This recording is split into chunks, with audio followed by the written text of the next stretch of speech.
Welcome to Quietly Thinking Out Loud.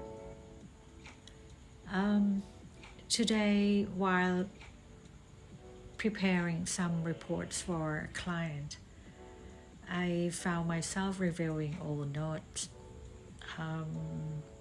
from consulting projects, coaching conversations, workshops, messages from people over the years. And as I looked through them, I noticed something interesting. At different times in my life, people have called me different things. Teacher, professor, coach, mentor. I smiled when I noticed it, not because I dislike those titles. In fact, I take them as a great honor. But because none of them were ever part of my plan. If someone asked me today what my dream role would be, after many years of consulting, leadership, coaching, and facilitating, I would probably answer a sounding board, a place where people can think out loud, a place where ideas can be tested, questions explored, doubts examined. Not because I have all the answers, but because sometimes people already know more than they realize. They simply need a little space to hear themselves think. As I sat there looking at those notes, another question appeared. What makes someone a teacher? Is it a title, a qualification, a classroom, or is it something else entirely? Because when I think about the people who taught me some of the most important lessons in my life, many of them never stood in front of a classroom at all. They arrived disguised as ordinary people. A grandmother, a classmate, a coach, a colleague, a friend, and somehow they left behind lessons that stay with me for decades. The first teacher I remember was my grandmother. When I was young, I had a habit of talking about whatever happened or appeared in my mind. Sometimes it was a question, sometimes an observation, sometimes a thought that seemed completely unrelated to whatever everyone else was discussing. It's still, even nowadays. Looking back, not much has changed.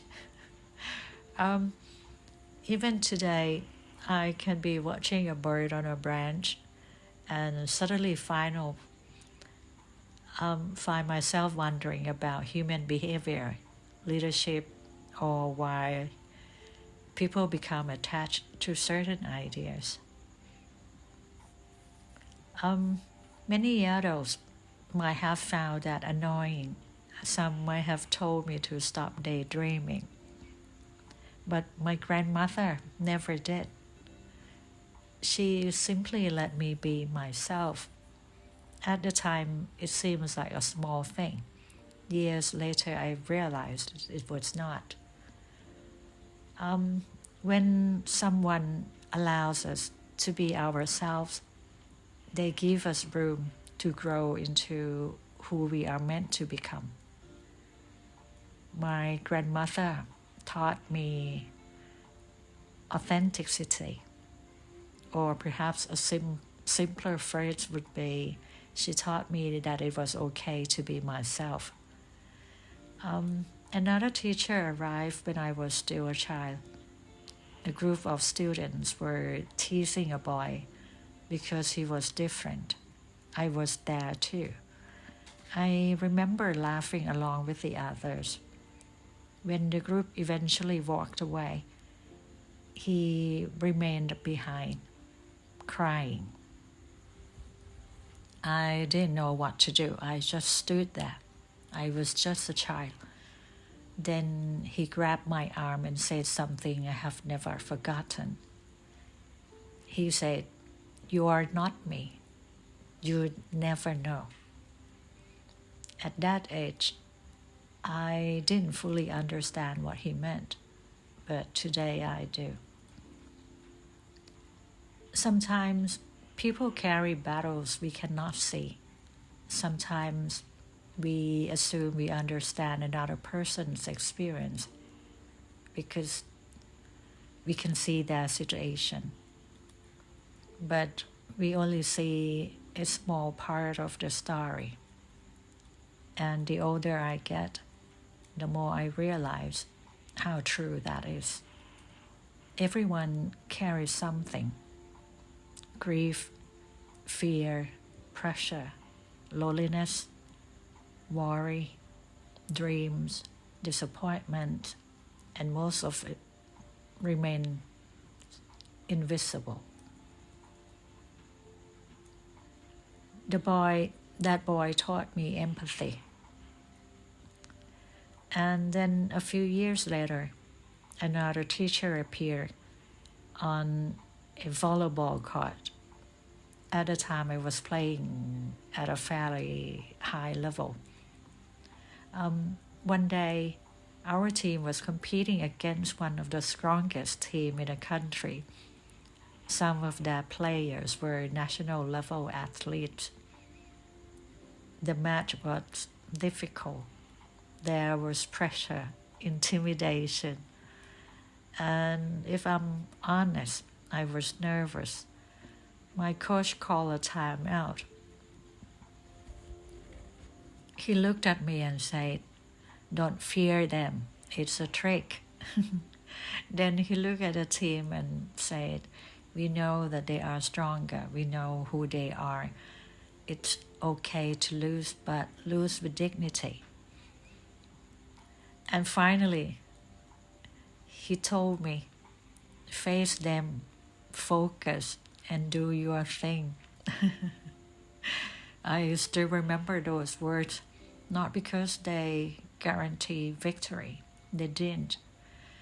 What they did was remove fear. He reminded me that reputation, status, and confidence can sometimes become bigger in our minds than they are in reality. And years later, I realized that lesson applies far beyond sports. Sometimes the challenge is not the situation itself. The challenge is the story we create about it. My coach, he taught me courage. And many years later, another lesson arrived in a company office. I had just come out from management meeting, frustrated. I was upset, and I have two colleagues that we are working very well together, and both of their names start with the B, so we call them B1 and B2. So after that meeting, I went back to my office. At those years, still have an office. So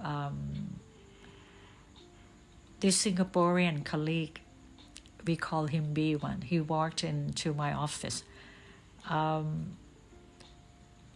talking about B1 and B2. I'm thinking that it sounds less like a management team, more like a children's television program now. B1, He invited me to lunch. I told him I was in the mood. He smiled and said, "You know, we need to look at them the way they are." Before I said anything, he also added, "We need you to order Thai food for us." And at lunch, I thanked him for the reminder and informed him that the meal would now be on him. He paid, I learned. I consider it a fair exchange. What he reminded me that day was surprisingly simple. We spend a lot of energy wishing people were different. We wish colleagues behaved differently.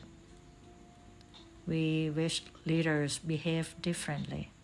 We wish circumstances were different.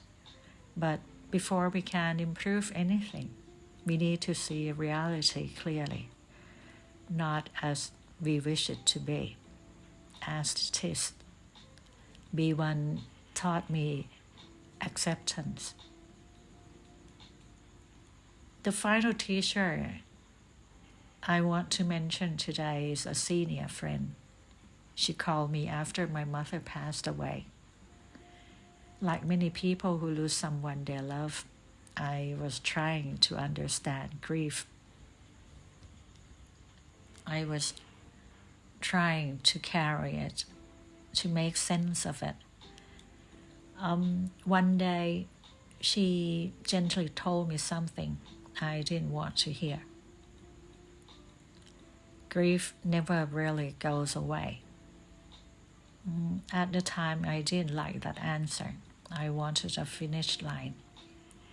I wanted a day when everything would return to normal. But over time, I realized that she was right. Grief changes. It becomes quieter. It becomes lighter to carry. But it remains part of the landscape. And strangely, I find comfort in that now. Because grief is also evidence of love. If we love deeply, perhaps it is natural that we remember deeply too. My friend taught me how to carry grief.